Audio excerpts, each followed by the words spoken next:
આવી સમજણ જો વ્યક્ત કરે ભક્ત તો પછી આમને તો કંઈ આશ્વાસન આપવાનું રહે જ નહીં, કંઈ ખરખરો વ્યક્ત કરવાનો રહે જ નહીં. મારા તો આમ જોઈ રહ્યા હશે, બીજું તો શું કર્યું હશે, આપણે ખાલી આ તો અંદાજથી કહી શકીએ કે આમ જોઈ રહ્યા હશે આમ, કે હવે આમને તો બીજું કંઈ કહેવાનું રહ્યું નહીં. પણ એ રાજીપો પણ એવો વરસ્યો હશે કે આવી સમજણ. આપણે ત્યાં નવસારી પાસે સરઈ ગામ છે, ત્યાં આપણા હરિભક્ત છે મગનભાઈ, તો શ્રીખંડ બનાવે છે, ઘણા બધા પ્રકારનો શ્રીખંડ બનાવે છે. એ પછી પેલા કોથમીરનો શ્રીખંડ બને છે, આદુનો શ્રીખંડ બને. હા, એ તમારે ભર શિયાળામાં ઠંડીમાં ધ્રુજતા ધ્રુજતા પણ તમે આઈસ્ક્રીમ પેલો શ્રીખંડ ખાઈ શકો. હા, કારણ કે આદુનો હોય ને એટલે ઇફેક્ટ ના કરે, શરદી વધારે નહીં, એટલે ખાઈ શકાય. દમવાળા હોય એથી ખાઈ શકે, એટલે ચિંતા નહીં. એટલે એવો આદુનો શ્રીખંડ પણ એ લોકો બનાવતા હોય છે. પણ આવા અનેક પ્રકારના શ્રીખંડ, અને દર વખતે અન્નકૂટમાં થોડા દિવસો પહેલાં એમની વેન નીકળે ઘરેથી, મારુતિ વેન, અને એમાં શ્રીખંડ ભરીને છેક ભાદરા સુધી બધા જ મંદિરમાં અન્નકૂટના દિવસે એમનો શ્રીખંડ ધરાવાય છે. અને એમના ઘરમાં પુરુષો અને મહિલાઓ બધા સવારથી ઉઠીને શ્રીખંડ બનાવવા માંડે. કારણ કે પછી ફોર્મ્યુલા બહાર જાય નહીં એટલે બહુ પાછા કારીગરો રાખ્યા નથી, નહીં તો ફોર્મ્યુલાની બહાર જતી રહે, કોક વળી મોટા પાયા ઉપર પ્રોડક્શન ચાલુ કરીને એક્સપોર્ટ ચાલુ કરી દે. એટલે આ અમે 93ની સાલમાં પાર્ષદમાં ભગતમાં એ બાજુ વિચરણમાં હતા ત્યારે એમના ઘરે પધરામણી પણ કરેલી, એમને બધા બતાવેલા. તે બધા 15, 17, 20 જાતના આઈસ્ક્રીમ પેલા શ્રીખંડ હતા. પણ એ એવા નિષ્ઠાવાન હરિભક્ત કે એ એમના દીકરાની દીકરીને એ ત્યાં સ્વામિનારાયણ વિદ્યાપીઠ કરમસદમાં એડમિશન લઈ લીધેલું, અને ત્યાં સેશન એટલે કે ટર્મ શરૂ થતી હતી એ મૂકવા માટે જતા હતા. અને ત્યાં હાઈવે ઉપર જબરજસ્ત હેડ ઓન કોલિઝન ત્યાં એક્સિડન્ટ થયો. તે મગનભાઈ અને એમના નાની દીકરી એટલે કે દીકરાની દીકરી, એમની ગ્રેન્ડ ડોટર, એ કંઈક એની 7-8 વર્ષ 9 વર્ષની ઉંમર હશે, એ બંને જણા જીવ્યા. અને મગનભાઈના દીકરા અને દીકરાની વહુ એટલે કે આ નાની દીકરી જે ગ્રેન્ડ ડોટર હતી એના મા બાપ, એ બંને જણા ઓન ધ સ્પોટ ત્યાં એક્સિડન્ટમાં ધામમાં ગયા. મગનભાઈ તો ઘણા બધા સ્વસ્થ હતા, નાનું બાળક હોય તો આમ જરા હિપતાઈ જાય, પણ મગનભાઈ એકદમ સ્થિર રહ્યા, બધી વ્યવસ્થા કરી, બાજુમાં બોચાસણ ગામમાં એમાં સંતોને જાણ કરી, અને પછી પોતાના ગામ પાછા ગયા. બીજા વાહનની વ્યવસ્થા સંતો એને બધા કરી આપી, અને પોલીસ ક્લિયરન્સને આ તે પોસ્ટમોર્ટમને બધું વહેલું પતાવ્યું આણંદથી, અને બધા પાછા ત્યાં ગામ પહોંચી ગયા, અને બધી વિધિ પણ બધી પૂરી કરી દીધી. બધા સંતો ત્યાં નવસારીથી બધેથી ગયા, અને ઘણા સંતોનો ફોન આવ્યો, કારણ કે એ હરિભક્ત સાથે ઘણા બધા સંતો સાથે એમને પરિચય, બધા મંદિરોની એમની સેવા કરી, એટલે બધા સંતો ઓળખતા હોય. પણ બધાને એક જ વાત કરે કે સ્વામી એમાં શું આપણે ખરખરો કરવાનો, મને તો દુઃખ જ નથી, એ તો મહારાજના ધામમાં જ બેઠા છે, આપણે તો સત્સંગી છીએ અને મહારાજનો આશરો છે, એટલે બીજું કંઈ આપણું થાય જ નહીં. પણ મારા કરતાં મારા દીકરા મારા દીકરાની વહુ બંને ભાગ્યશાળી કહેવાય કે બંને જણા વહેલા ધામમાં બેસી ગયા. એટલે તો આપણે તો જીવતા લાખના ને મુવા 1.25 લાખના. સંતો કંઈ વાત કરી પહેલાં તો મગનભાઈ કથા ચાલુ કરી દે, અને એક આંસુ એમના આંખમાંથી પડ્યું નથી. અને સ્વામીને આવીને વાત કરી બોચાસન કે ગુરુ પૂનમની રસોઈ આપી છે મારે, અને ગુરુ પૂનમની બોચાસનમાં એમને 3-1 વર્ષ કદાચ થયા હશે, 3-1 વર્ષ પહેલાં એમને રસોઈ આપી, અને ગુરુ પૂનમની સભા છૂટી, જાતે સાકર વેચવા ઉભા રહ્યા. કોઈ પૂછે કે મગનભાઈ શેની સાકર, કે દીકરો દીકરાની વહુ બે ધામમાં બેઠા એની સાકર, કે જમો. અને આમ કેફથી ને ઉત્સાહથી વાત કરતાં કરતાં સાકર વેચે જાતે. અને 2 યુવકો ગામમાંથી પકડી લાયેલા સેવામાં જોડે લઈ આવેલા, એ બંને જણા તાંસ બધા સાચવે, એક તાંસ પૂરું થાય બીજું હાથમાં આપે, પકડી રાખે ભારે હોય ત્યાં સુધી, હલકું થાય એટલે જાતે પકડીને બધાને સાકર આપ્યા કરે. પણ આવી સમજણ. અને એ વખતે કે સ્વામી પાસે એવો દાવો નહીં કે સ્વામી આવું કેમ થયું. ઘણા તો દાવો માંડે છે કે સ્વામી અમે આટલી સેવા કરી, આટલો સત્સંગ કરીએ છીએ, રવિ સભામાં આવીએ છીએ, અને મારો જુવાન દીકરો એ કાર એક્સિડન્ટમાં ધામમાં ગયો, અથવા તો મારી દીકરી છે સાસરેથી પાછી આવી. હવે તો લખણો તો આવે ખરી પાછી, પણ હવે સમજણ આપણી ના હોય એવી. અને એ વખતે આપણને એમ થઈ જાય, હવે દીકરાનું આવરદા આવી રહ્યું હોય, એની આવરદા પૂરી થઈ ગઈ હોય તો એ ધામમાં જાય. સ્વામી કહેતા હોય છે કે ભાઈ આવરદા એ પૂરી થઈ ગઈ તો જતા હોય ધામમાં. પણ આપણે દાવો મંડાઈ જાય છે ભગવાન અને સંત પાસે, આવું કેમ થયું. અમારે ત્યાં રાજકોટમાં એક હરિભક્તનો એક વખત અમને ફોન આવ્યો, અને મને કે સ્વામી એ હું ધર્માદો નિયમિત કાઢું છું. એટલે મેં કહું બરાબર છે, આપનો ધર્માદો તો બહુ નિયમિત છે, અમે જોઈએ છે. તો કે 10 નિયમિત કાઢું છું, બાકીનું જે ધન રહ્યું એ શુદ્ધ થઈ ગયું કહેવાય. મેં કહું આ બરાબર, તો મહારાજની આજ્ઞાથી તમે સેવા કરી દે એટલે બાકીનું ધન શુદ્ધ, મારા હકનું થઈ ગયું કહેવાય. મેં કહું આ બરાબર છે, એ તમારા હકનું થયું કહેવાય. આ 2 પ્રશ્નોનાથી તો ઉત્તર પૂરા થયા. બીજા પ્રશ્ન ત્યાં તો એને પોઈન્ટ બ્લેન્ક રેન્જ ઉપર ફાયર કર્યું. તો પછી મારા ઘરે ચોરી શું કામ થઈ? બાકીનું ધન જો શુદ્ધ થઈ ગયું હોય, પવિત્ર, અને મારા હકનું થઈ ગયું હોય તો મારા ઘરે ચોરી શું કામ થઈ? બોલો, આવો દાવો મંડાઈ જાય છે કે નહીં? એટલે વળી મેં હસતા હસતા કીધું કે ચોરી આટલી બધી સેવા કર્યા પછી પણ કંઈ અજુગતું બને એમાં સમજણ કેવી રહે છે એ ચકાસવા માટે પણ મહારાજે આ કરાવડાવ્યું હોય. કરતા હરતા તો મહારાજ છે. આપણે બધી રીતે સાચા હોય છતાં દુઃખ મૂકે. કોઈ પણ રીતે આપણે દુઃખને લાયક ન હોઈએ છતાં પણ એ આપણની આપણી સમજણને આપણો સત્સંગ ચેક કરવા માટે દુઃખ મૂકે. કારણ કે આમની પાસે આપણને આપણો સત્સંગને આપણી નિષ્ઠા ચેક કરવા માટે એક જ ટૂલ છે. There is only one tool to check our સત્સંગ. કયું ટૂલ છે? દુઃખ મૂકવું. એ તમને વ્યવહારમાં કે સત્સંગમાં કે દેહમાં ક્યાંક દુઃખ મૂકે એ વખતે તમારી સમજણ કેવી રહે છે? તમે આમ ત્રાજવું માંડો છો કે જો હું સેવા કરું છું, હું સત્સંગ કરું છું, ઘર સભા કરું છું, રવિ સભા કરું છું, ઉત્સવ સમયે સ્પોન્સર કરું છું, ધોતિયા ઉડાડું છું, આ બધું કરું છું, તો મેં આમ ખોટું તો કંઈ કર્યું નથી. આમ કંઈ શ્રદ્ધાથી બે પતિ પત્ની આમાં આવીને બે વિચારે બે ગણે તો કે આ ગણીને લિસ્ટ માંડીને મહારાજ પાસે કંઈ કોર્ટમાં દાવો કરવાનો છે કે જો આ લિસ્ટ તમારું આટલું કરી દે ને આવું કેમ થયું? એ તો મહારાજે પ્રથમ 61માં લખ્યું છે કે પોતાના ભક્તની કસોટી કરવા માટે એ દુઃખને મૂકે પણ ખરા અને પછી એ શાંતિથી બેસીને જોવે કે હવે કેમ વર્તે છે આને. I don't know exactly if he enjoys that or not, પણ એટલા માટે કે હી ચેક્સ કે આનો સત્સંગ કેવો છે. અને મહારાજે લખ્યું જો એમાં પણ એની ભક્તિ દિન પ્રતિદિન વધતી જાય અને રતિવા સરસ થાય તો ભગવાન અને સંત એને વશ થઈ જાય. પણ આવું હોય છે, આવો દાવો માંડીએ પછી પેલા હરિભક્ત કે સ્વામી તો હું ફેલ ને. મેં કહું હવે એ તો તમારે વિચારવાનું. એ તો હસતા હસતા કહેતા હતા આમ તો સમજણવાળા સારા હરિભક્ત છે પણ આમ સહેજે આ વાત કરતા હતા. પણ જો આવું ઘણી વખત થઈ જાય એટલે એવી સમજણ મહારાજના વખતમાં જેવી હરિભક્તોને હતી એવી આપણને આજે દેખાય છે. ત્યારે આવા હરિભક્તો એવી જ અંતરદ્રષ્ટિ એ હરિભક્તોને રહેતી એવી આજે પણ રહે છે. મહારાજ જ્યારે ગઢડાનું કામ ચાલતું હતું અને રૂડાભાઈ મહારાજના દર્શન કરવા માટે ગયા ત્યાં, ત્યારે એ મહારાજે એમના બે બળદ જોયા અને ત્યાં જ સાઈડ ઉપર જ મહારાજ આમ નીકળ્યા હશે અને મહારાજે બળદની ચાલ જોઈ અને બળદના આમ જરા આમ દેખાવ જોયો. અને આવા જે સારા પરીક્ષણવાળા હોય એ તો આમ બળદને જોવે અને એક દ્રષ્ટિથી માપી લે કે આ જાત કેવી છે, આ બળદ કેવા છે, એ માપી લેતા હોય. તો મહારાજે જોયું, મહારાજ કે રૂડાભાઈ આ બે બળદ બહુ સારા છે, જાતવાન લાગે છે, અમારે અહીંયા ગઢડા મંદિરમાં આમ સેવામાં હોય તો બહુ સારું. રૂડાભાઈને જરા બંને બળદ બહુ ગમતા અને ખેતી માટે ઉપયોગી હતા અને એની ઉપર જ એમની ખેતી નભતી અને થોડુંક આમ સારા જાતવાન મળી ગયા એટલે થોડુંક મમત્વ પણ ખરું, બધું ભેગું. એટલે મનમાં જરા એમ થયું કે એટલે એમને કહ્યું મહારાજને કે મહારાજ એ ચોક્કસ સારી એક બળદની જોડ આવી જ મળી જાય તો હું શોધીશ. કદાચ એવો વિચાર એમને ન પણ આવ્યો હોય કે મહારાજની આવી ઈચ્છા છે તો અત્યારે જ હું બે બળદ આપી દઉં. જેમ જમરાણામાં ગંગારામને વિચાર આવ્યો કદાચ ન પણ આવ્યો હોય એવું પણ બને. પણ એ વખતે ટૂંકમાં એ મહારાજને એ અર્પણ ન કરી શક્યા. અને પછી આમ ઘણા દિવસો સુધી એને કીધું કે શોધતો રહું છું. મહારાજને સંદેશો પણ મોકલતા કે મહારાજ શોધું છું. મહારાજ પણ પૂછાવડાવે કે ભાઈ તમે અમને બે બળદ આપવાના હતા, તમારે જેવા બળદ છે એવા, તેનું શું થયું? ત્યારે રૂડાભાઈ વળી ત્યાં વેળાવદરથી એમના ગામથી કેવડાવે કે મહારાજ મળશે એટલે ચોક્કસ મોકલી આપું છું, હું શોધું છું. અને પ્રામાણિકપણે એમણે શોધ્યા હશે અને શોધ્યા જ ત્યાં. પણ છતાંય બળદ મળ્યા નહીં. આ બાજુ તો ગઢડા મંદિર પૂરું થયું, પ્રતિષ્ઠા થઈ. મહારાજ પણ થોડા વર્ષો પછી મહારાજ ધામમાં ગયા. ત્યાં સુધી આ બળદનો કંઈ મેળ પડ્યો નહીં ને મહારાજને આપી ન શકે. મહારાજ ધામમાં ગયા અને પછી એમને અંતરદ્રષ્ટિ થઈ કે મહારાજને બે બળદ આપવાનું તો રહી ગયા. પણ હું કેવું મૂર્ખ કે આ બે બળદ મહારાજને ગમી ગયા તો મહારાજને એ જ વખતે કેમ અર્પણ ના કરી શક્યો?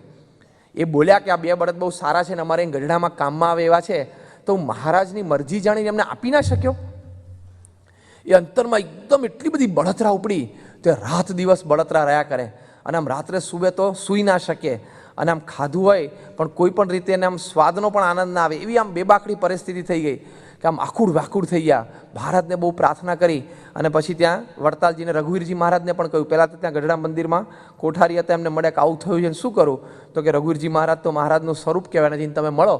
વડતાલ ત્યાં જઈને મળ્યા અને રઘુવીરજીએ કીધું કે તમે એક બળદની જોડ અહીંયા હરિકૃષ્ણ મહારાજને અર્પણ કરી દો તો મહારાજની કૃપાથી અંતરે શાંતિ રહેશે. એકના બદલે 12 બળદની જોડ લઈને એમને વડતાલ મંદિર અર્પણ કરી. કે આ તો જબરજસ્ત પસ્તાવો કહેવાય, ટાણું ચૂકી ગયા. એટલે આ તો ચક્રવર્તી વ્યાજનું પણ ચક્રવર્તી વ્યાજ, કમ્પાઉન્ડનું પણ કમ્પાઉન્ડ ઇન્ટરેસ્ટ એ એમણે મહારાજ ત્યાં અર્પણ કર્યું. અને રઘુજી મહારાજે સ્વીકાર્યું, બધાને ચાંદલા કરે, આશીર્વાદ આપ્યા અને પછી પાછા ઘરે ગયા. ઘણી નિરાશ થઈ કે આપણે મહારાજની ઈચ્છાથી તો સેવા કરી, છતાંય કાંટો તો અંતરમાં રહી ગયો કે બધું બરાબર છે. એકના બદલે 12 જોડ બળદની આપી, પણ જે સમયે મહારાજને જરૂર હતી અને પ્રત્યક્ષ સ્થૂળ દેહ મહારાજ પોતે પ્રગટ હતા ત્યારે તો ન જ આપી શક્યો. એ જે અંતરમાં આમ રહી ગયું, અંતરમાં એ આમ કાંઠો ખૂંચ્યા કરે. એટલે પછી દર વર્ષે એક બળદની જોડે ગઢડા કે વડતાલ જ્યાં રઘુવીરજી મહારાજ આજ્ઞા કરતા ત્યાં આપતા. અને ધામમાં જવાનો સમય આવ્યો ત્યારે પોતે ત્યાં, અને જ્યારે 12 બળદની જોડે અર્પણ કરી ત્યારે મહારાજે દર્શન પણ દીધા એમને સ્વપ્નમાં, અને કહ્યું પણ ખરું કે રૂડાભાઈ તમારી સેવા અમને પહોંચી ગઈ. એટલે સુધી વાત છતાં અંતરમાં એક નાનો કાંટો કે સ્થૂળ દેહે મહારાજ હતા ત્યારે તો આપી ન જ શક્યો, એટલું એક ચોખ્ખું અંતરમાં ન કરી શક્યા. અને સહેજે આમ રંચ રહી ગયો તો એમને એ મૃત્યુ સમયે પોતે વિલ કર્યું, અને વિલમાં એમણે લખ્યું કે આવી રીતે આ પ્રસંગ મારા જીવનમાં બનેલો છે એમ કહીને આખો પ્રસંગ લખ્યો. અને છેલ્લે વિલમાં લખ્યું કે આથી મારી ઈચ્છા છે કે આ પૃથ્વીનું પટ રહે ત્યાં સુધી મારા વંશજ દર વર્ષે એક બળદની જોડ એ વડતાલ મંદિરે આપે. અને આ એમને વિલમાં લખ્યું. અને વર્ષો સુધી, લગભગ 250 વર્ષ સુધી એમની 6 પેઢીએ દર વર્ષે એક બળદની જોડ વડતાલ મંદિરે આપી. અને પછી તો આ 6ઠ્ઠી પેઢીએ બધો અક્ષર પુરુષોત્તમનો સત્સંગ થયો. આપણા સંતોનું બધું વિચરણ એ ગામમાં થતું, અને એ બધો સત્સંગ થયો તો 1992માં બ્રહ્મસ્વરૂપ યોગીજી મહારાજના શતાબ્દી મહોત્સવ વખતે એમના વંશજોને એમ થયું કે આપણે આ વર્ષની બળદની જોડ 6ઠ્ઠી પેઢી, 6th જનરેશન સામે શ્રીજી મહારાજની પણ 5મી જનરેશન પ્રમુખ સ્વામી મહારાજ, એટલે કે એમને આપણે અર્પણ કરીએ તો આમ મહારાજના અખંડધારક સંત છે અને એમને અર્પણ કરીએ. ત્યારે આખો પ્રસંગ તો સ્વામીને ખબર હતી. અને ત્યાં ચાલુ ઉત્સવે સર્વસ્વમાં જ્યાં સ્વામીનો ઉતારો હતો ત્યાં આ રૂડાભાઈના 6ઠ્ઠા વંશજ એ બળદની જોડ લઈ સરસ આમ બળદ આમ શણગારેલા ટ્રેડિશનલ રીતે અને ત્યાં ઊભા હતા. અને સ્વામી પણ ઉતારામાંથી આમ ઓટ ટાઈમ હતો છતાં પણ આમની લાગણી હતી આખા કુટુંબની. અને બધા 8-10 બધા પુરુષો કુટુંબના ભેગા થયેલા. સ્વામી પણ પોતે સ્પેશિયલ ઉતારામાંથી બહાર આવ્યા, બળદનું પૂજન કર્યું, અને એમની બહુ ઈચ્છા હતી એટલે સાથે ઉભા રહીને બળદની સાથે ઉભા બધા ફોટોગ્રાફને બધું પડાવ્યું. અને પછી સ્વામીને આમ હાથમાં બળદની રાસ આપી, અને રાસ આપીને ધ્રુસકે ને ધ્રુસકે રડી પડ્યા. સ્વામીએ પણ ખૂબ આશીર્વાદ આપ્યા. અને સ્વામીએ કીધું કે હવે મહારાજને તમારી આ બળદની જોડ પહોંચી ગઈ. ત્યારે બધા જ પુરુષ હરિભક્તોએ બધાએ સ્વામીનો ચરણ સ્પર્શ કરીને હાથ જોડીને બોલ્યા કે સ્વામી આજે કદાચ રૂડાભાઈનું અંતર શાંત થયું હશે. એટલે અમને પણ અંતરમાં એટલી શાંતિ થાય છે કે અમારા કુટુંબમાં મહારાજના વખતમાં એક આ ખ્યાલચૂક થઈ ગયેલો એ આજે તમે જ્યારે બળદની રાસ હાથમાં પકડી ત્યારે અમને એવા દર્શન થયા કે સાક્ષાત મહારાજ પોતે હાથોહાથ એ બળદની રાસ લેતા હોય એવા આમ એમના સ્વામીની મૂર્તિમાં મહારાજના દર્શન થયા કે આમ સાક્ષાત આમ એ બળદની રાસ લેતા હોય. ત્યારે કે અમને શાંતિ થઈ. સ્વામી કે જો તમારી બધી સેવા રહી આવી ગઈ અને હવે વિલમાં ભલે રૂડાભાઈએ લખેલું છે પણ હવે તમારે એ સેવા કરવાની જરૂર નથી, આ તમારી સેવા અહીં પૂરી થઈ ગઈ, પૂર્ણ થઈ ગઈ. અને મહારાજે સ્વીકારી ત્યારે બધા બહુ રાજી થયા. પણ જો એક આ ખ્યાલચૂક થઈ ગયેલો તો 6 પેઢી સુધી ચાલ્યું. 250થી વધારે બળદની જોડ એમણે સંસ્થામાં અર્પણ કરી હશે, પણ આ મહારાજની કૃપાથી એ મહારાજનું આ પ્રત્યક્ષ સ્વરૂપ પ્રમુખ સ્વામી મહારાજને અર્પણ કર્યું ત્યારે બધું સુધર્યું. પણ આવો પસ્તાવો અંતરમાં રહી જતો હોય, પણ આવા હરિભક્ત બરે ખ્યાલચૂક તો થઈ ગયો એ તો કદાચ કોઈનાથી પણ થાય, પણ એ રૂડાભાઈની કેવી મોટપ કહેવાય, કેવી આધ્યાત્મિકતા કહેવાય કે આવી અંતરદ્રષ્ટિ એમને અંતરમાં થઈ. અને એ અંતરદ્રષ્ટિ થઈ તો એ સેવા પણ કરી. ભૂલ તો થઈ જાય, આ માર્ગ એવો છે કદાચ ખ્યાલચૂક થઈ પણ જાય સેવા ભક્તિમાં, બધી રીતે આપણે મરજી ન પણ સમજી શકીએ, પણ પાછળથી અંતરદ્રષ્ટિ થાય એ પણ જબરજસ્ત એક આધ્યાત્મિક સ્થિતિ કહેવાય. અને અંતરદ્રષ્ટિ થયા પછી એ પ્રમાણે સ્થૂળ રીતે વર્તી શકે એ પણ બહુ જ મોટી સમજણ કહેવાય. પણ આવા ભક્તો મહારાજના વખતમાં હતા કે આવી અંતરદ્રષ્ટિ કરી શકતા, અને અંતરદ્રષ્ટિ કર્યા પછી આવી સેવા કરી શકતા. 1993ની સાલમાં પ્રમુખ સ્વામી મહારાજ સારંગપુર 1 મહિનો રોકાયેલા, અને આમ આખો જૂન મહિનો ફિટ, જૂન 1 થી જૂન 30 ત્યાં સારંગપુર રોકાયેલા. અને તે વખતે તો ઘણી વખત આટલા હરિભક્તો ત્યાં સમાગમ કરવા આવતા નહીં, ત્યારે અંદર સભા મંડપમાં જ સ્વામી પૂજા કરતા અને સભા મંડપમાં જ સભા ચાલતી, સવારની સભા. અને સ્વામી ત્યાં આશીર્વાદ આપતા હતા એક લગભગ 10મી કે 12ની આ તારીખની આજુબાજુ. અને આમ બધા સંતો બેઠેલા, હરિભક્તો બેઠેલા, એમાં આશીર્વાદ ચાલુ હતા. ને એકદમ જ વચ્ચે આપણા સિસવા ગામના નાગજી કાકા હતા, એ ધામમાં ગયા. એ નાગજી કાકા એકદમ સભામાં ઊભા થયા. અમે બધા તે વખતે પાર્ષદમાં હતા. અને નાગજી કાકા એકદમ ઊભા થયા અને ધ્રુસકે ને ધ્રુસકે સભાની વચ્ચે રડવા માંડ્યા. એટલે સ્વામી એકદમ આશીર્વાદ ઊભા રાખ્યા. અને સ્વામીને એમ થયું કે શું થાય છે. પછી નારાયણ સ્વામી ઊભા થયા અને એમનો હાથ પકડીને આમ સાંત્વના આપતા અને બેસાડવા ગયા તો ઊભા જ રહ્યા. નારાયણ સ્વામી આમ હાથ છોડી દીધો કે નાના સ્વામી.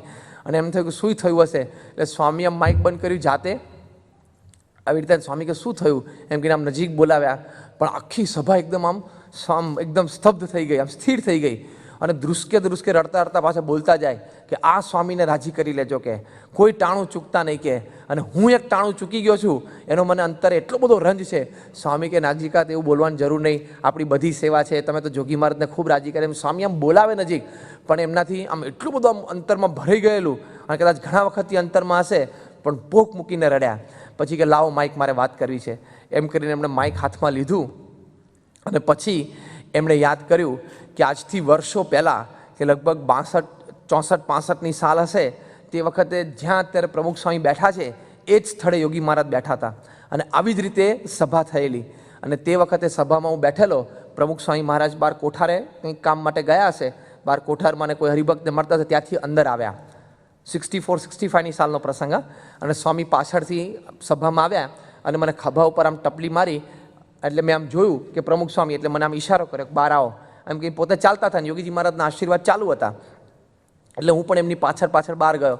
એટલે બહાર ગયો એટલે પ્રમુખ સ્વામી મહારાજે મને કહ્યું કે તમારા ખિસ્સામાં કેટલા પૈસા છે? એટલે મેં કહ્યું કે મારી પાસે કંઈક આટલા પૈસા છે.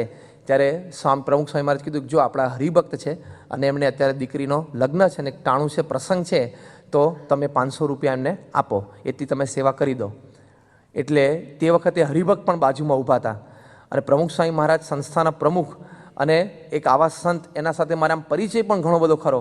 પણ તે વખતે કોણ જાણે કે મારી બુદ્ધિમાં શું પેઠું, આ બધી વાતો તો પાછા રડતા સભામાં વર્ણન કરે, હા, કે મારી બુદ્ધિમાં શું કુમતી સૂજી કે મેં પ્રમુખ સ્વામીને એમ કહ્યું કે સ્વામી આપ કહો છો હું આપીશ, મને વાંધો નહીં, પણ એકવાર મને જોગી મહારાજ કહે ને તો હું કાપું. એટલે સ્વામી તે વખતે કીધું, સ્વામી કે તમે અત્યારે આપો, એને ખૂબ જરૂર છે, એમને તાત્કાલિક અત્યારે નીકળી જવું છે અને ઘરે એમને દીકરીનો પ્રસંગ છે, અત્યારે પૈસાની ખૂબ જરૂર છે, તમે આપો. ફરી વખત એમણે સ્વામીને કહ્યું, સ્વામી મને આપવામાં વાંધો નથી, પણ મને જોગી મહારાજ કહેતો હું આપું. તો સ્વામી તે વખતે બોલ્યા, સ્વામી કે આ તમને જોગી મહારાજ જ કહે છે એમ તમે માનો? એ કે સ્વામી એમ નહીં, જોગી મહારાજ કહેતો આપું. આવું મેં મોઢામોઢ આ પ્રમુખ સ્વામીને ગયેલું. પણ તે વખતે મારા પ્રત્યે કોઈ પણ કુભાવ એમના ચહેરા ઉપર ન જણાયો. એને શાંતિથી કીધું વાંધો નહીં, તમે બેસો સભામાં, હમણાં આપણે જોગી મહારાજના આશીર્વાદ પૂરા થાય પછી વ્યક્તિગત દર્શન વખતે હું તમને સ્વામી પાસે લઈ જઈશ ને સ્વામીને આપણે વાત કરી દઈશું, પછી તમને જોગી મહારાજ કહેશે તો કે તો મને વાંધો નથી. એટલે એમને આમ સેવા ન કરવી એવું નહીં, પણ એમ કે જોગી મહારાજ કહે તો. અને પછી એ સભામાં પાછા જઈને બેઠા ને થોડી મિનિટોમાં યોગી મહારાજ આશીર્વાદ પૂરા કર્યા અને વ્યક્તિગત દર્શનમાં થોડા હરિભક્તો એ બધા આવ્યા.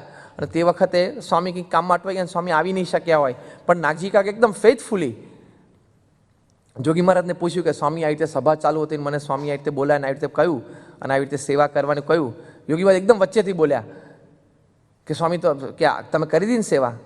તે યોગી તે જ વખતે કે મને ફાળકો પડી ગયો કે સ્વામી વચ્ચેથી જ બોલી ગયા યોગી મહારાજ કે તો તમે કરી દીધી ને સેવા? ત્યારે જેમ થયું કે આ નથી કરી એટલે રહી તો ગયું જ લાગે છે. પણ પછી હાથ જોડી મેં યોગી મહારાજને કીધું કે સ્વામી મેં પ્રમુખ સ્વામીને એમ કહ્યું કે મને જોગી મહારાજ કહે તો હું સેવા કરું. જોગી મહારાજ કે ગુરુ પ્રમુખ સ્વામી કહે ને તો મને પૂછવા નહીં આવવાનું, કે એ સંસ્થાના ધણી છે, કે એ કહે છે એટલે અમે જ કહીએ છીએ એમ તમે માનો, જાઓ ગુરુ જાઓ પહેલાં અને એમને 500 રૂપિયાની સેવા તમે કરી આવો. એટલે કે હું દોડતો જ ગયો અને રસ્તામાં જ આમ ખિસ્સામાં હાથ નાખીને મેં 500 રૂપિયા કાઢ્યા પણ ખરા. અને બહાર જઈને મેં સ્વામી કોઈ હરિભક્તો સાથે ઉભેલા, કોઈને જમાડવાની વ્યવસ્થા કરતા હતા, ત્યાં જઈને મેં પ્રમુખ સ્વામીને કીધું સ્વામી પહેલાં 500 રૂપિયા મારે આપવાના છે તો હું કવરમાં નાખીને તમને આપી દઉં. ત્યારે ખૂબ પ્રેમથી એમને આમ સાહજિકતાથી મારા ખભા ઉપર હાથ મૂકીને કહ્યું નાગજી કાકા. પછી પેલા હરિભક્તને જરા ઉતાવળ હતી એટલે મેં બીજા હરિભક્તને કહ્યું ને એમને સેવા કરી દીધી છે અને એ તો નીકળ્યા. એટલે પછી કોઈ વખત હશે ત્યારે તમને કહેશું. અને કે એ સ્વામીને આમ એકદમ શાંતિથી સ્વામીએ વાત કરી, પણ જે એ બળતરા અંતરમાં તે દિવસથી ઉપડી કે સ્વામી પ્રમુખ સ્વામી મારી પાસે 500 રૂપિયા માગ્યા અને હું ટાણે અને પાછો આટલો આગ્રહ રાખીને, અને એ પણ એક હરિભક્તની હાજરીમાં હું એમને આપી ના શક્યો, પાછું આવું બોલ્યો. એટલી બધી અંતરમાં મને બળતરા રહે છે અને આટલું બોલીને તો પાછા નાગજી કાકા એકદમ ધ્રુસકે રડવા માંડ્યા. તે સ્વામી આમ બાજુમાં બેઠેલા સભા મંડપમાં 93ની સાલમાં. સ્વામી કે તમારે ક્યાં હવે એ બધી તમારે તો ખૂબ સેવા થઈ ગઈ, જોગી મહારાજ તમારી પર બહુ રાજી છે. પછી સ્વામી બોલવા માંડે, જો સ્વામી કે અમે રાજી છીએ, તમે ખૂબ સેવા કરી છે. તો આમ સ્વામીની બાજુ ઉભા રહીને કે ના સ્વામી બધી વાત સાચી અને આપના વચ્ચે બધી સેવા થઈ, કરોડો રૂપિયાની થઈ હશે, પણ એ 500 રૂપિયા અંતરમાં ખટક્યા કરે છે કે 500 રૂપિયાનો રંચ રહી જાય છે કે તે દિવસે આપને મેં ના પાડી. અને તે દિવસથી તો આમ પેલો છાસનો દૂધનો દાજેલો આમ છાસ ફૂંકીને પીવે એમ ફૂંકીને પીવું છું. પણ આમ તમે જે 500 રૂપિયા હજી મને ઘણી વખત રાત્રામ જાગી જાઉં તો આપનો એ ચહેરો દેખાય છે કે નાગજી કાકા 500 રૂપિયા આપજો ને. એવા મને આમ અંતરમાં રહ્યા કરે છે. સ્વામી કેવું તમારે મનમાં રાખવું નહીં, બધી સેવા થઈ ગઈ છે. સ્વામી આમ નજીક બોલાવ્યા, પછી નારાયણમુનિ સ્વામી ઊભા થઈને આમ સ્વામી પાસે હાથ પકડીને લઈ ગયા. એક હાથમાં નાગજી કાકાએ માઇક પકડી રાખેલું. સ્વામી એમને આમ નીચા વળીને ખૂબ આશીર્વાદ આપ્યા, માથે હાથ ફેર્યો. સ્વામી કે વિચાર નહીં કરવાનો, એ સંકલ્પ નહીં કરવાનો, હવે બધું ભૂલી જવાનું, અને કંઈ એવું મોટું નથી થઈ ગયું. આપણે તો ઘણી બધી લાખો ને કરોડો રૂપિયાની સેવા થઈ. એ કે ના સ્વામી, આપ એવા આશીર્વાદ આપો કે અંતરમાંથી રંજ નીકળી જાય. કે સ્વામીએ ફરી વખત એમની ઈચ્છા હતી એટલે જોગી મહારાજ જેમ આમ ધબ્બો મારતા એવી લાક્ષણિક શૈલીથી સ્વામીએ પાછા 2 ધબ્બા માર્યા. સ્વામી કે જાઓ, મનમાં તમારે રાખવું નહીં, અને એવો વિચાર આવે તો વિચાર કરવો નહીં. અને સ્વામી કે આશીર્વાદ છે, જોગી મહારાજને સંભાળીને તમને આશીર્વાદ આપીએ છીએ કે હવે મનમાં એવા વિચાર રહેશે નહીં. પણ એ ધ્રુસકે સ્વામીના ખોળામાં માથું મૂકીને રડી પડ્યા. એટલે મહારાજના વખતમાં પણ આવા એકદમ પ્રામાણિક, અંતરથી ફેથફુલ આવા હરિભક્તો હતા કે કદાચ ખ્યાલચૂક તો થઈ જાય, આપણે સમજીએ છીએ, પણ એવી અંતરદ્રષ્ટિ રહેતી. તો આજે પણ આવા હરિભક્તો એવી આધ્યાત્મિક ગુણોવાળા છે કે કદાચ આવી ખ્યાલચૂક થઈ ગયો હોય તો એ આવી અંતરદ્રષ્ટિ અંતરમાં હંમેશા રહ્યા કરે. તો આવા ભક્તો મહારાજના વખતમાં પણ હતા, આજે પણ છે. જેવો કેફ પ્રાપ્તિનો આનંદ એ મહારાજના વખતમાં ભક્તોને તો એવો આજે પણ છે. આપણે મૂડી ડોશીનો પ્રસંગ જાણીએ છીએ કે જ્યારે એનો ધણી ધામમાં જતો હતો ત્યારે ધણીએ કીધું કે તે તો તારું કામ કાઢી લીધું, પણ મારું તો કોણ જાણે સુઈ થશે. કે ત્યારે મૂડી ડોશીએ કહ્યું કે શું તું તારા ભાગ્ય નથી માનતો? કે આ હાથથી મેં શ્રીજી મહારાજનો ચરણ સ્પર્શ કર્યો છે, અને આ હાથથી મેં મહારાજને રોટલા જમાડ્યા છે, અને એ હાથના પાણી પીધા છે તે, અને એ હાથના તે રોટલા જમ્યા છે, માટે તારું પણ કલ્યાણ થઈ ગયું. તને પ્રતીતિ નથી આવતી, બાકી તું પણ અક્ષરધામમાં જ બેઠો છું. એમ મૂડી ડોશી એના ધણીને એ પથારીમાં જ્યારે સૂતો હતો ત્યારે પથારીવશ એ મૃત્યુ સમય હતો ત્યારે કેફથી કહેલું કે મેં આ સેવા કરી છે, અને એ સેવાથી મને આટલો આનંદ છે, તો તને પણ તારું પણ એ સંબંધે કલ્યાણ થશે જ. કેટલી બધી પ્રાપ્તિનો આનંદ, કેટલો બધો કેફ. એમ આજે પણ હરિભક્તો, ત્યાં આપણે કેનેડા સત્સંગ મંડળના પ્રમુખ ભગવાનજીભાઈ જ્યારે એ અંત અવસ્થામાં હતા, નાની ઉંમર 38 વર્ષની ઉંમરે ધામમાં ગયેલા. બ્રહ્મોપનિષદમાં એ ફોટો આપણે જોઈએ છે. સ્વામી અને વિવેક સાગર સ્વામી બંને હોસ્પિટલે ખબર કાઢવા ગયેલા. એ was suffering from leukemia, blood cancer, અને ધામમાં જવાના હતા. ડૉક્ટરે કીધું કે થોડા દિવસોમાં ધામમાં જશે. તે વખતે ભારતથી ઉત્તર ભારતના એક બહુ જ મોટા સંપ્રદાયના ધર્મગુરુ એમણે ભગવાનજીભાઈ ઉપર પત્ર લખ્યો. આવતા જતા હશે ત્યાં કેનેડા કોઈ વખત ઉનાળામાં, અને જાહેર સભાઓમાં તો આ ગુજરાતી સમાજના પણ પ્રમુખ એટલે આવતા જતા હોય ને એવી રીતે સંબંધ અને પરિચય હશે. તો એમણે પત્ર લખ્યો કે મને ખબર પડી કે તમને બ્લડ કેન્સર થયું છે, અને આ તો જીવલેણ રોગ છે, પણ મને એક મનમાં પ્રશ્ન થાય છે કે તમે પ્રમુખ સ્વામી જેવા મહાન સંતની સેવા કરી અને આટલું બધું ભજન સ્વામિનારાયણનું કર્યું, છતાં તમને નાની ઉંમરે આવું બ્લડ કેન્સર થઈ ગયું અને આવો જીવલેણ રોગ. તો મને એમ થાય છે કે તમારે પ્રમુખ સ્વામી મહારાજને કહેવું જોઈએ કે મેં આટલી બધી સેવા ભક્તિ કરી છે, તો તમે મને આ રોગમાંથી ઉગારો. આ તો હું એટલા માટે લખું છું કે તમ જેવા ભક્તરાજ છે જાજુ જીવે, તો તમારા સત્સંગની અને ગુજરાતી સમાજની પણ ત્યાં પરદેશમાં સારી સેવા થઈ શકે. આવું લખેલું. એટલે ઇનડાયરેક્ટલી એમાં ઘણો બીજો ભાવ પણ સમાયેલો હતો. ભગવાનજીભાઈ પોતે તો ડેથ બેડ ઉપર હતા, પણ આમ પથારીવશ અવસ્થામાં પણ, અત્યંત આમ અશક્ત અવસ્થામાં પણ એમના પત્નીને એમણે કહ્યું કે તમે હું લખાવું એ પ્રમાણે આ પત્રનો ઉત્તર લખો. અને એ પોતે બોલતા જાય અને બાજુમાં એમના પત્ની છે પત્ર લખતા જાય, અને એમને લખાવ્યું કે તમે લખો કે આ હાથથી મેં પ્રમુખ સ્વામી મહારાજના ચરણ સ્પર્શ કર્યો છે, આ આંખથી મેં પ્રમુખ સ્વામી મહારાજના દર્શન કર્યા છે, આ કાનથી મેં પ્રમુખ સ્વામી મહારાજની વાણી સાંભળી છે, માટે મને તો અંતરમાં કોઈ પણ જાતનો ઉદ્વેગ નથી કે મને શું નાની ઉંમરે કેન્સર થઈ ગયું. દેહ તો ગમે તે રીતે પડે, હું તો અત્યારે અક્ષરધામમાં ભગવાન સ્વામિનારાયણના સાનિધ્યમાં બેઠો છું, અને આ દેહ પડશે પછી પણ હું ભગવાનના ધામમાં છું, માટે મને કોઈ જાતનો અફસોસ નથી. અને અમારા સંપ્રદાયની આ સમજણ છે કે દેહના દુઃખ સારું તો ભગવાન અને સંત પાસે તો કદાપી કશું માંગવું જ નહીં, જેમ એમની મરજી હોય એમ રાખે. એમ મારા ઈષ્ટદેવ ભગવાન સ્વામિનારાયણ અને મારા ગુરુ પ્રમુખ સ્વામી મહારાજની આમ ઈચ્છા હશે તો ભલે એમ હોય, મારે એની સામે કોઈ જ પ્રશ્ન નથી. જેમ મને એમના હાથે થાળમાંથી ઘણી વખત પ્રસાદ જમાડ્યો છે, એમાં બ્લડ કેન્સર છે, એ પણ હું એમની પ્રસાદી જ સમજું છું. એ પણ એમને જ મોકલેલું છે. તો કેમ મોકલ્યું, શું કામ મોકલ્યું, આ નાની ઉંમરે કેમ મોકલ્યું, એ બધી એમની મરજીની વાત છે, મારે એમને કંઈ જણાવવું નથી. અને તમે એમ કહો છો કે નાની ઉંમરે કેન્સર થયું છે અને કેન્સરથી દેહ તમ જેવા ભક્તનો પડે એ શોભે નહીં, તો રામકૃષ્ણ પરમહંસનો દેહ પણ કેન્સરથી પડેલો, તો શું કંઈ નથી શોભ્યું એમનું? આવા મોટા ધર્મગુરુ હતા. એટલે દેહ પડવાની તો ગમે તે રીત હોય, પણ હું તો ભગવાનના ધામમાં બેઠો છું, અને પાછું વચનામૃત કોટ કર્યું કે અમારા ભગવાન સ્વામિનારાયણ લખ્યું છે કે દેહ તો ભગવાનનો ભક્તનો ગમે તે રીતે પડે, સર્પ પણ કરડે, વાઘ પણ ખાઈ જાય, પૂરમાં પણ તણાઈ જાય, પણ ભગવાનનો ભક્ત છે તો એ ભગવાનના ધામમાં જશે. આટલો કેફથી પત્ર લખાવડાયો. અને એ આપણો જે સત્સંગ પુસ્તક છે અથવા તો પેલું અંગ્રેજી પુસ્તક છે પ્રગટ બ્રહ્મસ્વરૂપ પ્રમુખ સ્વામી મહારાજનું ભાષાંતર, એમાં છેલ્લા પાના ઉપર આખો આ પત્ર આપણે અક્ષરશ છાપેલો છે. એ વાંચજો એ શબ્દો, ત્યારે આપણને પ્રતીતિ આવે કે કેટલો બધો કેફ અંતરમાં આ હરિભક્તોને હોય છે કે પ્રાપ્તિનો આનંદ કેફ, કારણ કે સમજાણું છે કે સર્વોપરી પ્રાપ્તિ આપણને થઈ છે. એટલે મહારાજના વખતમાં પણ આવી સમજણ હતી. આજે પ્રમુખ સ્વામી મહારાજના સાનિધ્યમાં પણ લાખો હરિભક્તોને આ પ્રાપ્તિનો કેફ અને આ સર્વોપરીપણાની સમજણ રહેલી છે. મહારાજના વખતમાં ત્યાં કંજરી ગામના એક હરિભક્ત હતા લક્ષ્મીદાસ શેઠ. મોટા શેઠ હતા, પણ એમને એકલાને જ સત્સંગ, બીજા કોઈને કંઈ કુટુંબમાં કે આમ એક્સટેન્ડેડ ફેમિલીમાં ક્યાંય સત્સંગ નહીં. અને જ્યારે અંત સમયે 70 વર્ષની ઉંમરે જ્યારે ધામમાં જવાના હતા, થોડી બીમારી થયેલી દેહમાં અને પથારીવશ થઈ ગયેલા, ત્યારે એક દિવસ એમને નરનારાયણ દેવે દર્શન આપ્યા. આમ તેજ ઓરડામાં છવાઈ ગયું. અદ્ભુતાનંદ સ્વામીની વાતોમાં પ્રસંગ લખ્યો છે કે અંતરમાં એકદમ તેજ છવાઈ ગયું. આમ જોયું તો કે આમ ઓહો, કોઈ આમ દેવી આવ્યા હોય, પુરુષો એવું લાગ્યું.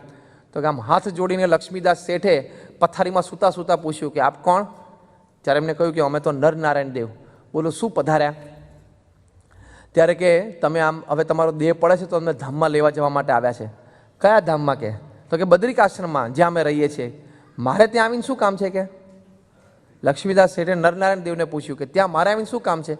તો કે ત્યાં તો તપ ઘણું થાય અને સાત્વિક જીવન જીવાય. તો કે એની માટે કંઈ મેં સ્વામિનારાયણનું ભજન નથી કર્યું, મારે તો અક્ષરધામમાં જવાનું હોય.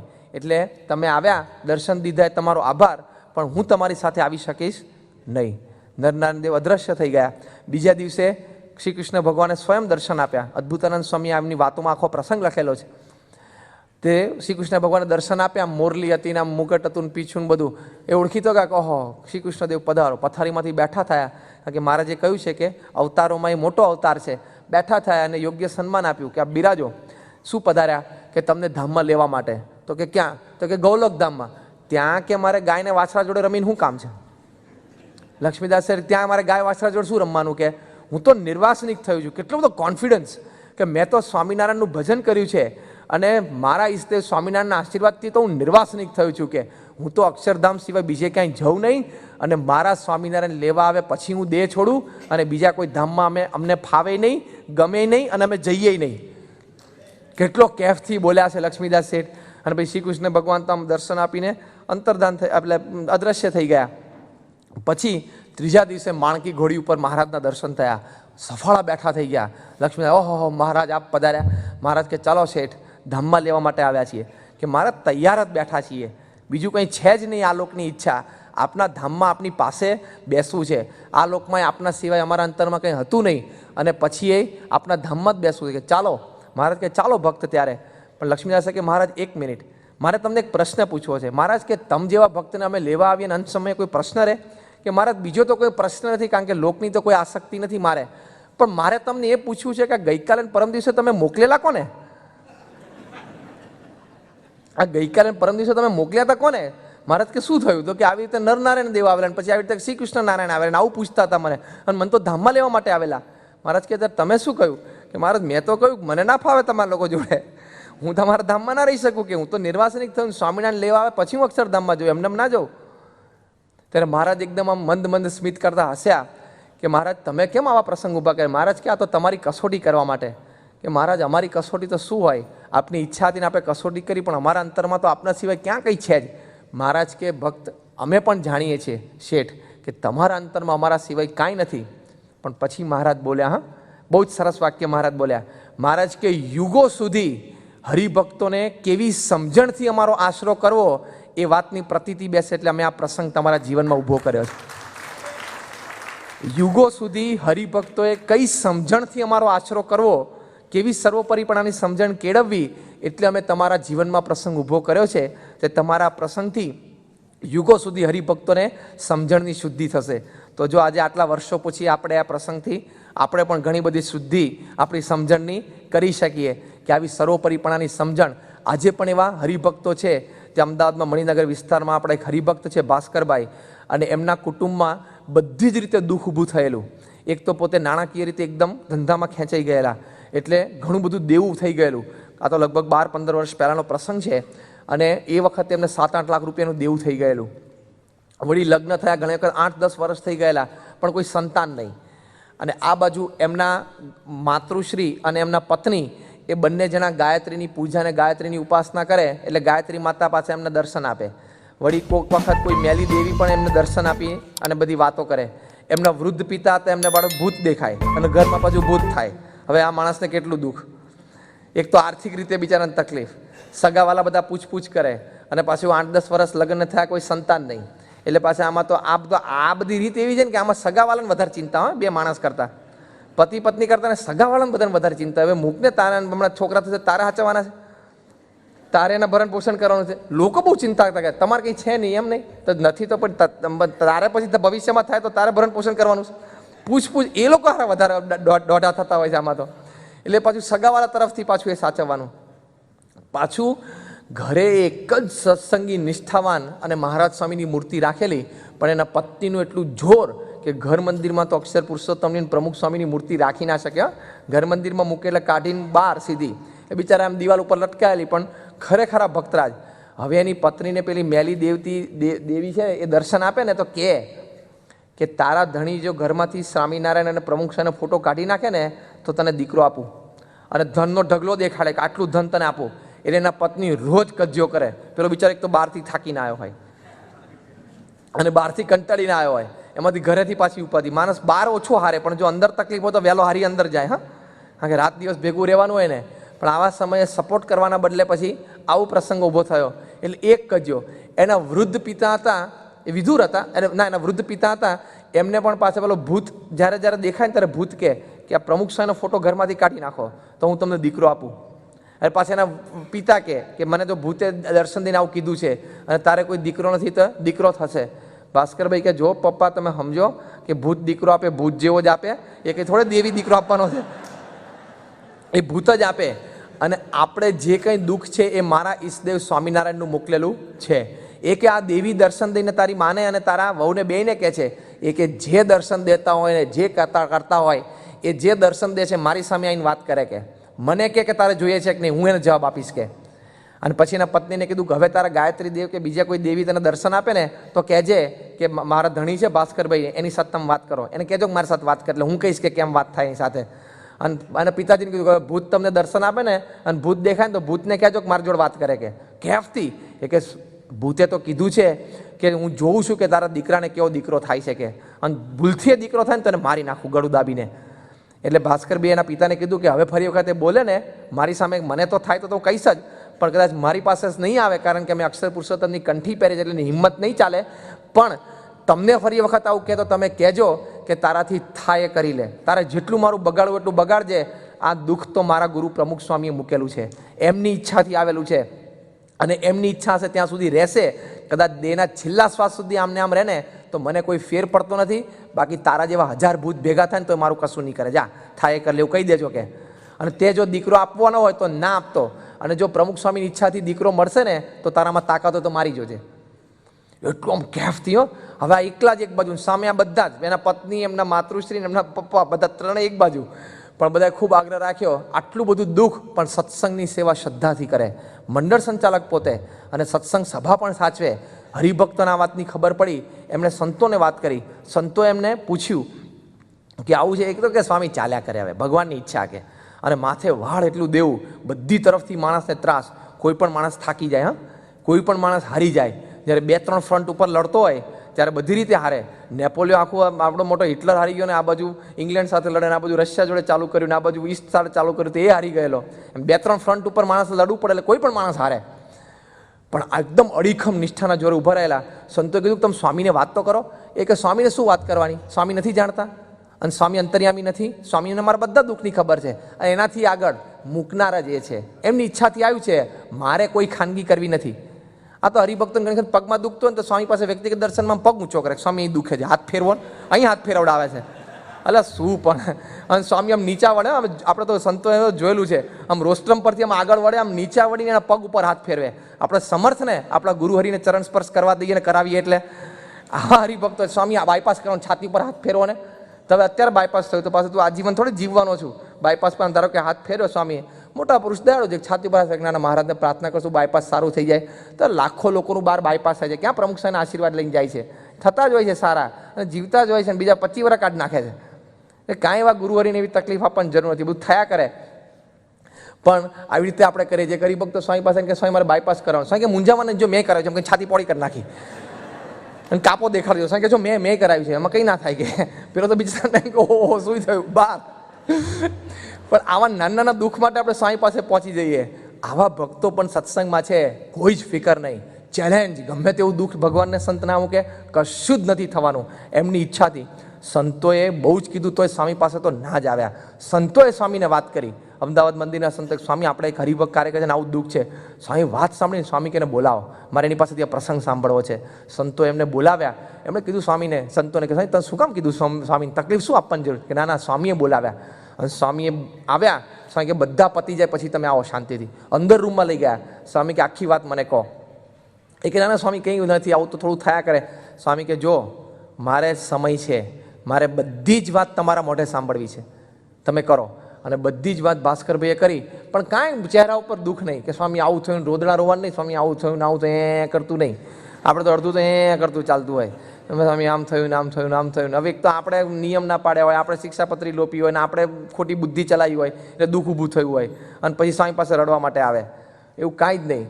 અને સ્વામી આમ સાંભળતા સાંભળતા આમ ઢીલા થતા ગયા, ઇમોશનલ થવા માંડ્યા. અને આખો પ્રસંગ પત્યો અને સ્વામી આમ લિટરલી આંખમાં જળજળી આવી ગયા. આમ ગાતરિયાથી આંખ લૂછવી પડીને એટલા બધા આવી ગયા. સ્વામી ક્યાંય આમ વિવેક સાગર સ્વામીની સામે જોઈને સ્વામી કે આટલું દુઃખ છે પણ એની નિષ્ઠા તો જુઓ. કે આમ સ્વામી આમ બિરદાવી ગયા. અને પછી સ્વામીએ કીધું કે મહારાજને પ્રાર્થના કરીએ છીએ આજથી બધું દુઃખ ગયું. એમ કહીને હરિકૃષ્ણ મહારાજ બાજુમાં હતા, એમના 2 પુષ્પ હતા. સ્વામીએ 2 પુષ્પ હાથમાં આપ્યા અને સ્વામી કીધું કે જાઓ, મહારાજ 2 મુક્ત અક્ષરધામમાંથી મોકલશે. દેવ પણ બધું પૂરું થઈ જશે અને ભૂતને દેવી દેવતા જે આવતા હશે ઘરમાંથી બધા ભાગી જશે. આશીર્વાદ છે. એ કે સ્વામી જેવી આપની મરજી, હું તો એ વખતે સુખી છું, અત્યારે સુખી છું, ને આપ જેમ રાખો એમ સુખી જ છીએ. એ 12 રૂમમાંથી ચાલ્યા. સ્વામી આમ જોઈ રહ્યા અને સ્વામી આમ આંખમાં જળજળી આવી ગયા. સ્વામી એક સાગર સ્વામી પાસે ફરી વખત બોલ્યા. સ્વામી કે આપણે નિષ્ઠાની વાતો કરીએ છીએ, પણ આ મૂર્તિમાન નિષ્ઠા આજે જોઈ, આ મૂર્તિમાન નિષ્ઠા આજે જોઈ. અને પછી તો 2 પુષ્પ આપેલા અને હવે તો સુપર પાવર બેટલમાં આવી ગયા હતા ને, હવે તો આખા ઇસ્યુમાં સુપર પાવરની એન્ટ્રી હતી. એટલે પછી તો એ 2 પુષ્પ આપ્યા. 2 છોકરા પણ છે એમને, દેવું પણ બધું પૂરું થઈ ગયું, ધંધો પણ સારો ચાલે છે, એકના બદલે 2 મંડળની સેવા કરે છે. એમ સ્વામી પાસે એમને આશીર્વાદ માગે એટલે એમના પત્નીને પણ સત્સંગ થયો, એ કાર્યકર છે. એમના વૃદ્ધ પિતાને ભૂત દેખાવાનું બંધ થઈ ગયું, એ વળી ધામમાં ગયા. એટલે બધું સવડું પડી ગયું અને બહુ સુખે જીવે છે. એમનો આખો આ પ્રસંગ સંવાદ રૂપે હમણાં 4 વર્ષ પહેલાં અમે રાજકોટમાં આખો ભજ્યો. આની પરથી આખો એક સંવાદ અમે લખાવડાયેલો એકદમ પ્રોફેશનલી, અને આખો સંવાદ ભજ્યો અને બાપાની હાજરીમાં આ સંવાદ ભજવાયો. ભાસ્કરભાઈને અમે હાજર રાખેલા અને સંવાદ પત્યો પછી ભાસ્કરભાઈને મંચ ઉપર બોલાવ્યા અને મંચ ઉપરથી 10,000 માણસની હાજરીમાં બોલ્યા કે આ મારા જીવનનો જ પ્રસંગ છે અને પ્રમુખ સ્વામી મહારાજના આશીર્વાદથી તો હું સુખી જ છું. એટલે બધાને આમ પ્રતીતિ આવે કે આવા ભક્તો છે. તો જો મહારાજના વખતમાં આવી સર્વોપરીપણાની સમજણ હરિભક્તોને હતી, એવી આજે પણ આપણને દેખાય છે. તો આ એક દ્રષ્ટિકોણ કે જેવો ભક્ત સમાજ મહારાજના વખતમાં હતો, એવો જ ભક્ત સમાજ આજે આપણને પ્રમુખ સ્વામી મહારાજના સાનિધ્યમાં જબરજસ્ત નિષ્ઠાવાન દેખાય છે. ત્યારે એક દ્રષ્ટિકોણથી પણ આપણે મૂલવી શકીએ કે જેવા શ્રીજી મહારાજ હતા એવા આજે પ્રમુખ સ્વામી મહારાજ છે. શ્રી સ્વામિનારાયણ ભગવાનની જય.